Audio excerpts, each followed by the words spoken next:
When Emily Carter accepted the night shift position at St. Vincent's Hospital morgue, she wasn't sure what to expect. The pay was decent, and as a medical student, she thought it would be a good experience. But as she stepped into the dimly lit morgue for her first shift, a sense of unease settled over her. The air was cold, the fluorescent lights buzzed overhead, and the smell of antiseptic mixed with something else, something metallic and faintly rotten. Emily took a deep breath and shook off the feeling. She had dealt with cadavers in her studies, and this was just another step in her journey to becoming a doctor. She signed in, grabbed her ID card, and headed to the back room where the bodies were stored. But as she walked down the sterile corridor, she felt a chill run down her spine. The morgue was silent, the kind of silence that pressed in on her, making her aware of every breath, every heartbeat. She reached the cold storage room and hesitated for a moment before opening the door. Inside, the room was lined with metal drawers. Each one held a body, and Emily's job was to catalog them, prepare them for autopsy, and make sure everything was in order. She tried to focus on the task at hand, but the silence was oppressive, and she couldn't shake the feeling that she wasn't alone. Hours passed slowly, and Emily's nerves were beginning to wear thin. She had just finished cataloging the last body when she heard a noise, a soft, almost imperceptible thud. She froze, listening intently, but the sound didn't come again. She told herself it was nothing, maybe just the building settling, and continued her work. But as she was about to leave the room, she heard it again. This time, it was louder, a definite thump coming from one of the drawers. Emily's heart raced as she turned to face the wall of metal drawers. One of them seemed to be vibrating slightly, the thumping growing more insistent. She slowly approached the drawer, her hands shaking as she reached for the handle. She hesitated, then pulled it open. The body inside was pale, cold, and lifeless, just as it should be. But the thumping continued, now coming from the drawer directly below.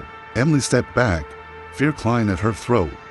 She knew she should leave, get help, but something compelled her to stay, to see this through. With trembling hands, she opened the lower drawer. The drawer was completely empty, and yet the thumping had stopped as soon as she opened it. Emily felt a cold sweat break out on her forehead. She slammed the drawer shut and stepped back, trying to calm her racing heart. But just as she was about to turn away, she heard something else, a whisper, so faint she almost thought she imagined it. "Help me." The voice was weak, barely more than a breath, but it was clear. Emily's blood ran cold. She looked around the room, but there was no one else there. The bodies lay silent and still in their drawers, and yet she knew she had heard it. "Help me." The whisper came again, more urgent this time. Emily's eyes darted to the corner of the room, where she noticed a shadow that hadn't been there before. It was darker than the rest of the room, almost as if it was absorbing the light around it. She backed away slowly, her mind racing. Was she imagining things? Was the stress of the job getting to her? But deep down, she knew this was real. Something was in the morgue with her, something that shouldn't be there. The next few nights were unbearable. Every time Emily was alone in the morgue, she felt the presence go dark and malevolent.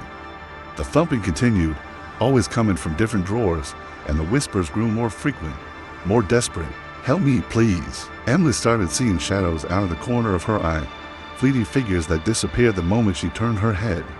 She could feel the weight of their gaze, the cold breath on the back of her neck, but every time she turned around, there was nothing there. She tried to tell herself it was just her imagination, that the morgue was playing tricks on her mind, but she couldn't shake the feeling that something was very wrong. The worst part was, she couldn't tell anyone. Who would believe her? She was just a lowly night shift worker in a hospital morgue. If she told her superiors, they would think she was crazy or worse, fire her. On the fifth night, Emily decided to confront whatever it was haunting her. She couldn't take it anymore, the constant fear, the whispers, the feeling of being watched. She had to know what was going on, even if it meant facing whatever was in the morgue head on. She waited until the whispers started again, the familiar, eerie "help me" echoing through the room. This time, instead of running, she followed the sound, letting it guide her to a corner of the morgue she hadn't noticed before. There, in the farthest corner, was an old, rusted drawer, different from the others. It looked like it hadn't been opened in years. Emily hesitated, her hand hovering over the handle. The whisper was coming from inside. With a deep breath, she pulled the drawer open. Inside was a body, but it was different from the others, decomposed beyond recognition, with dark, hollow eye sockets that seemed to stare right through her. But it wasn't just a body. The moment she opened the drawer, the room was filled with a cold, dark presence, as if the very air had been sucked out. Emily stumbled back, a scream lodged in her throat. The body was moving, its mouth opening slowly as if to speak. But before it could, the room plunged into darkness, and the whispers grew louder, filling her ears with desperate pleas and cries for help. The next day, Emily couldn't focus on anything else. She knew she had to find out who or what was in that drawer. She spent hours in the hospital archives, searching for any record of the body she had found. Finally, she stumbled upon an old, forgotten file. It was dusty, the paper yellowed with age, but the name on it sent a chill down her spine: Margaret Blackwood. The file detailed a tragic story. Margaret had been a nurse at St. Vincent's over 50 years ago. She had disappeared under mysterious circumstances, and her body was never found. The case had gone cold, and eventually, she was forgotten. But now, Emily knew where Margaret was. She was in that drawer, trapped in the morgue for all these years, her spirit restless and tormented. That night, as Emily returned to the morgue, she felt a sense of dread she hadn't felt before. The whispers were louder, more insistent, and the shadows seemed to move on their own. As she entered the room, she saw something that made her blood run cold. Written on the wall, in what looked like blood, were the words, "Leave or die." Emily's hand shook as she stared at the message. It wasn't just a warning, it was a threat. Whatever was in the morgue didn't want her there, and it was making it very clear. But Emily couldn't just leave. She knew too much now. She had to find a way to help Margaret, to put her spirit to rest. But how, and at what cost? The following nights were a living nightmare. The presence in the morgue grew stronger, more violent. Objects moved on their own, doors slammed shut, and the temperature dropped to freezing. But the worst part was the dreams. Every time Emily closed her eyes, she was back in the morgue, surrounded by the dead. But they weren't just lying there, they were moving, reaching out to her, their cold, dead hands grasping at her, pulling her into the darkness. She would wake up screaming, drenched in sweat, only to find herself still in the morgue, the whispers echoing in her ears. "Help me, please, help me." Emily knew she was running out of time. The curse that had trapped Margaret's spirit was growing stronger, and if she didn't do something soon, it would consume her as well. Desperate, Emily turned to the one person she thought could help, an old woman named Agnes, who lived on the outskirts of town. Agnes was known for her knowledge of the occult, and though Emily was skeptical, she had no other choice. Agnes listened to Emily's story, her face growing more serious with each word. When Emily finished, Agnes nodded slowly. "There's only one way to break the curse," she said. "You must perform a ritual to cleanse the morgue and release the spirits trapped there. But be warned, it's dangerous. If you make even one mistake, the curse will turn on you and you'll be lost forever." Emily felt a shiver run down her spine, but she knew she had to try. Agnes gave her the instructions for the ritual and sent her on her way. The next night, Emily prepared for the ritual. She gathered the items Agnes had told her to collect: candles, salt, herbs, and a small, ancient book filled with symbols she didn't recognize. As she entered the morgue, she felt the presence more strongly than ever. The air was thick with tension, the whispers louder, almost deafening, but she couldn't turn back now. She lit the candles and began the ritual, chanting the words from the book, her voice trembling. The shadows in the room seemed to close in around her, and the temperature dropped even further, her breath coming out in frosty puffs. But she kept going, focusing on the task at hand, determined to see it through. The whispers grew more frantic, the thumping returning, louder than ever. The bodies in the drawers began to shake, the metal rattling as if something inside was trying to get out.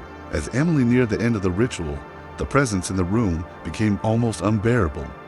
The shadows seemed to have a life of their own, swirling around her, the whispers turning into anguished screams. She could feel the curse fighting back, trying to stop her, but she pushed through, reciting the final words of the ritual with all her strength. Suddenly, the room went silent. The shadows stopped moving, the thumping ceased, and for a moment, Emily thought she had done it. But then, she felt a cold hand on her shoulder. She spun around, and there, standing before her, was Margaret Blackwood. But she wasn't the same woman from the photos Emily had seen. She was a twisted, decayed version of herself, her eyes dark and hollow, her mouth twisted into a grotesque smile. "You can't save me," Margaret whispered, her voice a rasping, unnatural sound. "But you can join me."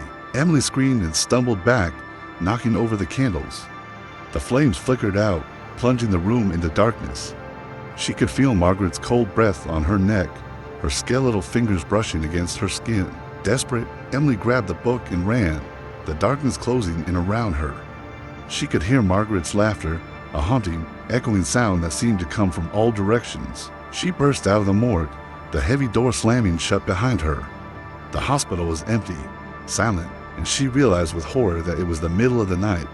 She had lost all sense of time, but she didn't stop. She ran out of the hospital, into the cold night air, her heart pounding in her chest. She didn't look back until she was far away from St. Vincent's, the hospital a distant shadow on the horizon. Emily never returned to the hospital.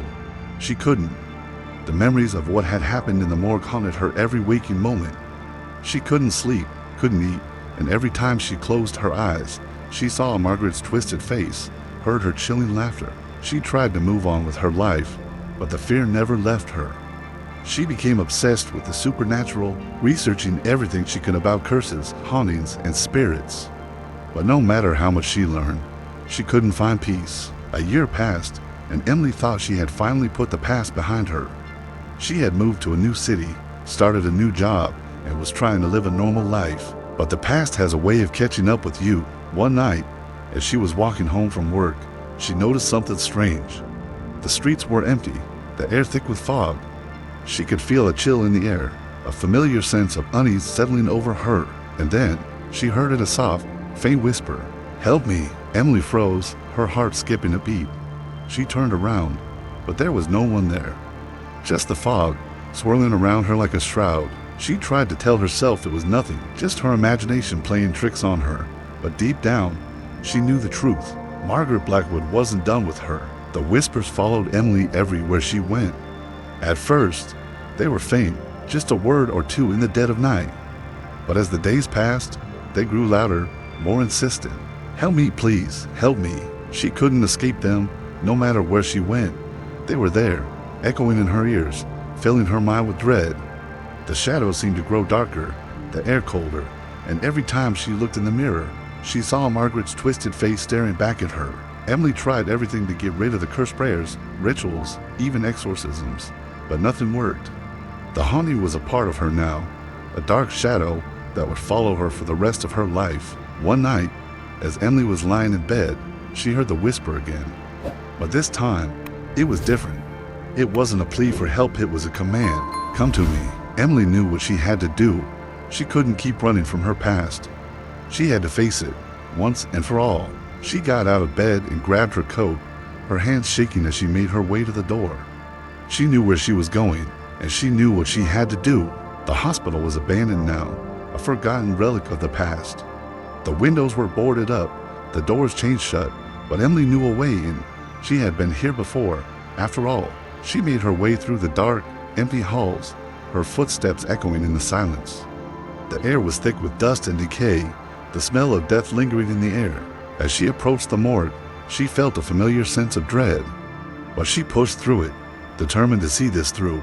The door to the morgue creaked open, and she stepped inside. The room was just as she remembered it, cold, dark, and silent.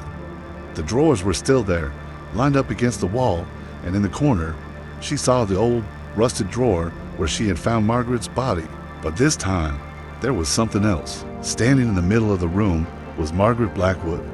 She looked just as she had in Emily's nightmares, twisted, decayed, and filled with rage. "You can't escape me," Margaret hissed, her voice echoing in the room. "You're mine, Emily. You've always been mine." Emily felt a cold sweat break out on her forehead. She knew she couldn't run, couldn't hide.